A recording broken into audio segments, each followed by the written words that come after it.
Hello, it's Glenda Lane here, and I'm going to be talking over the next few weeks about relationships. And I'm going to be talking about relationships with family members, relationships with your partner, relationships with colleagues and coworkers. And we're going to start today with a video about what I believe to be the most important relationship there is, and that's relationship with yourself. And the reason that I believe it's the most important relationship is because what is going on inside of us is literally creating our outer world, right? So your energy and your vibration matters because it's how we co-create our lives with the universe. And our thoughts and emotions actually contribute to the vibration, the electromagnetic frequency that you're emanating. So you need to be in touch with what's going on inside of you, right? To be in touch with what am I thinking? What am I feeling? What are my habits of behavior, my protective mechanisms that I go into when I'm trying to protect myself? What are my defensive actions that I go into? My autopilot habits? And really when you understand this, when you have awareness, and this is really about, having deepening your relationship with yourself is really about increasing your self-awareness. Because when you have awareness, then you have choice. Without awareness, you can't choose differently, right? But when you're aware of, oh, I'm thinking negatively, or oh, I'm feeling off, right? Or oh, look at me, I'm, acting in that habit again. Without that awareness, you then don't have choice about choosing to act differently, or choosing to change how you're feeling, or choosing to change what you're focusing on, right? So that's why this relationship with yourself is so important. Because, and the other reason why is if we just think of relationships in general, you think about relationship with family members, with your partner, with colleagues, with friends. What is the common denominator in all those relationships, right? It's you. So if not deepening your relationship with yourself is enough for you, then think about how that actually is also going to impact the rest of the relationships in your life. So, for me, this self-awareness is, am I acting, right? Am I being, am I moving forward from a place that's in alignment with the truth of who I am, right? In alignment with my essence, my soul? Or am I operating under protection, right? Trying to protect myself from getting hurt, trying to be safe all the time. So really this is a question of, am I operating from my own intuition, my own instincts, or is my ego running the show? Right? And for a lot of us, when we're unconscious, the ego is the thing that kicks in and is on autopilot. So again, if the ego is running the show, then basically I'm living my life from a survival perspective. I'm just trying to stay safe, and I'm trying to survive, and I'm trying to control and micromanage life, right? To be to my liking so that I can feel safe. Or I'm trying to be the CEO of the universe, or acting that way like it's all up to me. And these are all sort of protective ways of being. And that is surviving your life. That is not thriving. And to me, it's not actually a great way to live, Whereas thriving and living is really about living according to what is true for you. So my truth isn't going to be your truth, And so it's so funny when we compare ourselves to other people. It really is pointless because we're each our own unique individual spirit, right? We have our own personality traits, skill set, our unique essence that is only us. And to compare that to another is like comparing apples and oranges. I mean, yeah, we're all humans, just like those are two pieces of fruit, but an orange is very different from an apple. And it's really understanding that. So this relationship with self is like, who are you? And who are you without the protective mechanism? So who are you when you're not trying to get it all right? Who are you when you're not engaging in people pleasing, right? Who are you when you're not trying to do it all on your own, right? So who are you without these identities or these protective mechanisms? And that's that really deepening that relationship with self, of really coming to know, who is that? And, we're born with that knowing. We absolutely are. And really, this ego formation that occurs between the age of 4 to 7. And then we take on, in order to keep us safe. And then we take on beliefs about ourselves and how we need to be in the world. And while we're doing that, we really are forgetting the essence of who we are. It literally is called the great forgetting. And so we go through this period of time in childhood and into teenagedom, and then we come into adulthood. And then, if we're meant to in this lifetime, we wake up and we start going, wait a second, something's not right here. Something's off, something's out of alignment. And for me, it felt like something was missing in my life, even though everything on paper looked great. But it wasn't, I didn't realize till later, it wasn't that something was missing. It was just that I felt disconnected from my truth. I felt disconnected from my soul. And I had spent the majority of my life trying to be something that I wasn't. Because I didn't feel good enough, right? So I was always trying. When I call myself a serial achiever, I had sort of pushed myself to be better, to do more, and of course that didn't feel this kind of void that I was feeling within me. So now that I've woken up to that fact, I've been on this journey over the last 15 years. It's termed the Great Remembering, and I've been in this journey of remembering the truth of who I am, and then starting to really express that out into the world and be that. And it's a process. It's not like you can just snap your fingers and have it be done. But it's so worth it, because I'm not surviving my life the way that I used to. And by the way, by trying to survive my life, by being and pushing myself and striving, actually really took a toll on my well-being and on my health. It led to dysfunction in my body. It led to chronic pain and tension in my body. It led to disease. I've had 5 melanomas. It led to adrenal fatigue. I mean, all sorts of things. Digestive issues, hormone imbalances. I mean, you name it, right?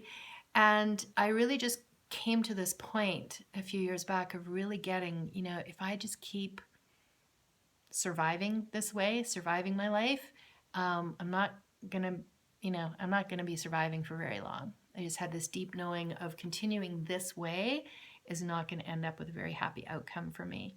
And I really want to be here. I really want to live my life. I really want to thrive. I want to be here for my kids and my husband and my family and my friends, and really enjoy life and not feel stressed the way I was constantly feeling stressed before, which I didn't even know, by the way. If I was living with such chronic stress that it was just, was at a low level, that I didn't even know that I was stressed until I had this understanding. And now, I don't want to go back there. It is so uncomfortable now to move into that stress state that I'm just not interested. It's not for me. So it's choosing to really become aware. So for me, it's becoming aware of, okay, when am I engaging in those patterns of got to get it right and pushing again? And my body tells me right away. It's usually pretty uncomfortable, but it says, stop being a doink, Glenda. You're trying to survive your life again. Let's get back into thriving and into flow and into more ease. So, it's understanding, it's recognizing when I'm engaging in those protective mechanisms. And then the other thing that I've really come to know is, how I treat myself or how I talk to myself. Boy, I was really mean to myself. Really, the things that I would say to myself in my head and the way that I would berate myself and judge myself and criticize myself, and it was not good. And I had no idea that it was happening so much until I started paying attention. And again, this is about getting to know myself at a deeper level. And, how you treat yourself, of course, has an effect on your vibration, what you're saying to yourself, and ultimately then how you feel is affecting this electromagnetic frequency that everyone emanates out to the universe. And then the universe receives that and sends back to you that which is a match for that vibrational frequency. So if I'm constantly telling myself I'm not enough, right? If I'm constantly from this place of lack, then lack is going to show up in my life. That's all I'm going to see, right? So it's so important that we become aware of how we are treating ourselves, what we're saying to ourselves, what we're focusing on, right? So for instance, someone who's believed they're not good enough, like myself, for most of my life, you then start to see not enough of anything. It's kind of like the lens that you look at life through is this lens of lack. And so all you see is not enoughness everywhere.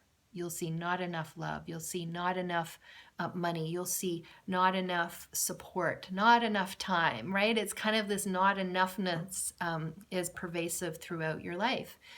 So how you know that that's happening is just look at what's showing up in your life, and then you'll know kind of what is going on inside of you, and you can shift that. You can literally decide, you know what, I'm actually now going to see what's good. I'm going to see what I already have, and start to feel like, it's not only enough, but it's more than enough, and come from this place of abundance. So you can't make that switch. You can't make that choice to shift your focus unless you're aware in the first place, right?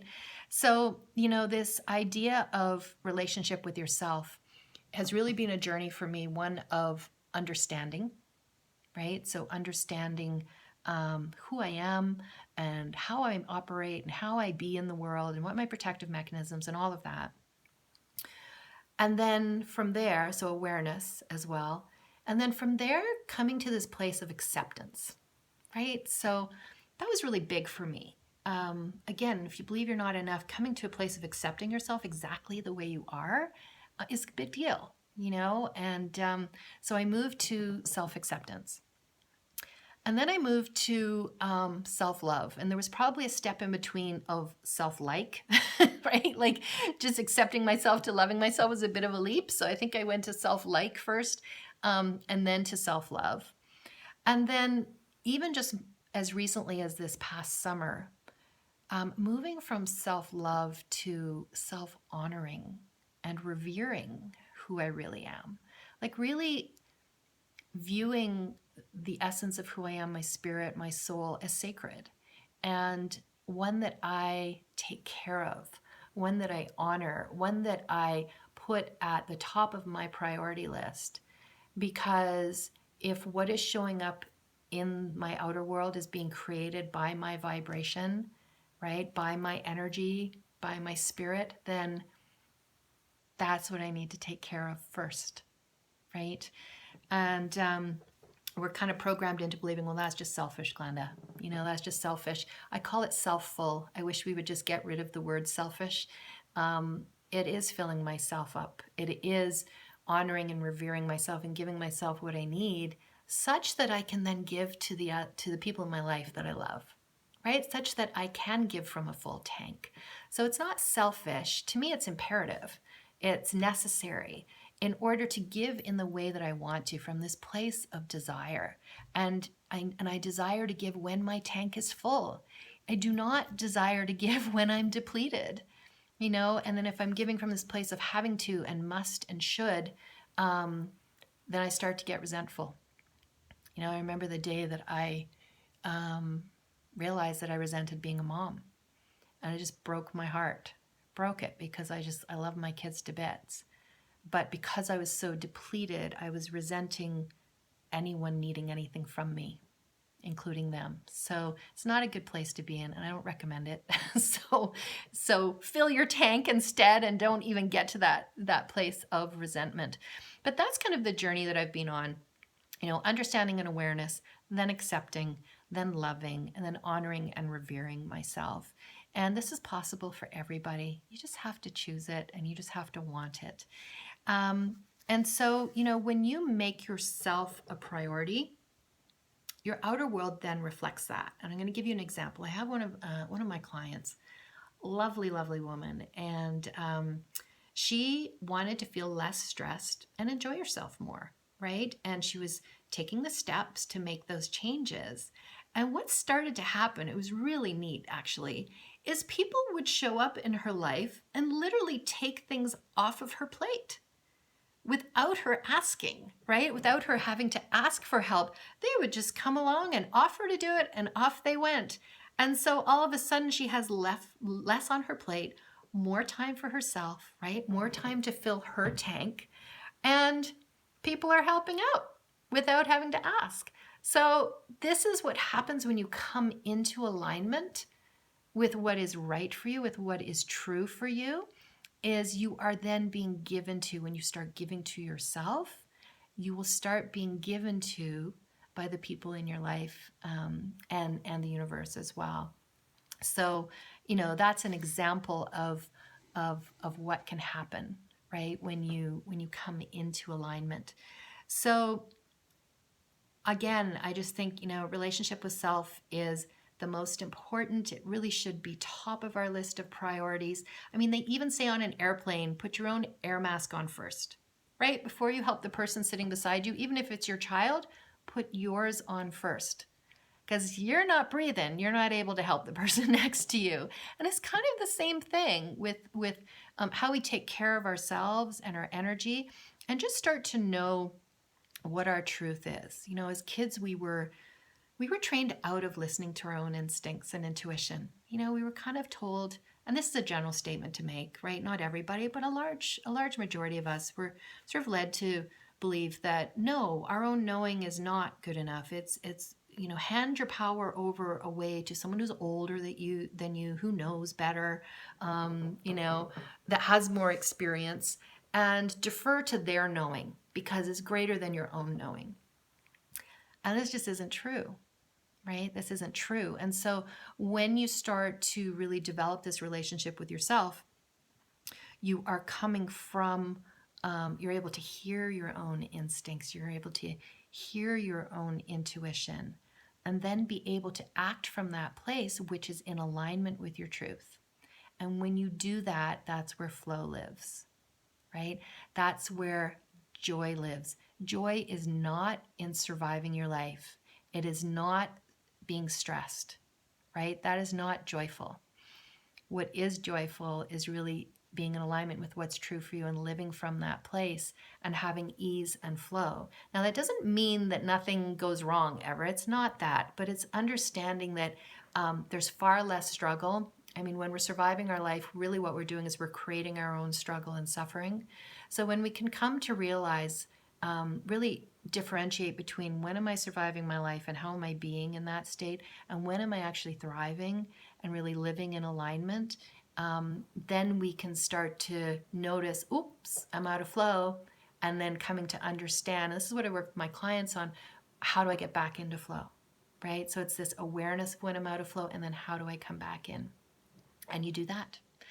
And so, so that's it for today. I just wanted to talk about that relationship with self, and if anything, just, boy, if you can even get to the place of accepting yourself or starting to understand what makes you tick, right? What sets you off? What lights you up? Just really starting to understand that, because, if you've put yourself last, if you've put everyone else first in your life, you kind of get out of touch of what that is, what makes you happy. You kind of make everyone else, what it makes everyone else happy, the thing that makes you happy. And actually, a great example, I'll share this with you. Another one of my clients, she's just awesome. She was saying, I just had this major aha with orange juice the other day. And I'm like, well, what do you mean with orange juice? And she said, well, my son doesn't like his orange juice with any pulp in it. And so I've been buying orange juice all these years without pulp in it. Well, the other day, by accident, I bought it with pulp. And so I brought it home, and then I went and got him his without the pulp. But I started drinking the stuff with pulp, and I realized how much I like it, and how much I've been denying myself orange juice with pulp all these years just because my kids don't like it. And so, that may sound little, but that's a big deal. That's a big deal to go, wait a second. Yeah, that's something I like. So she's in this rediscovery process of what she desires, right? And what she likes, and then starting to give that to herself. So who knew orange juice could be so powerful, but it is.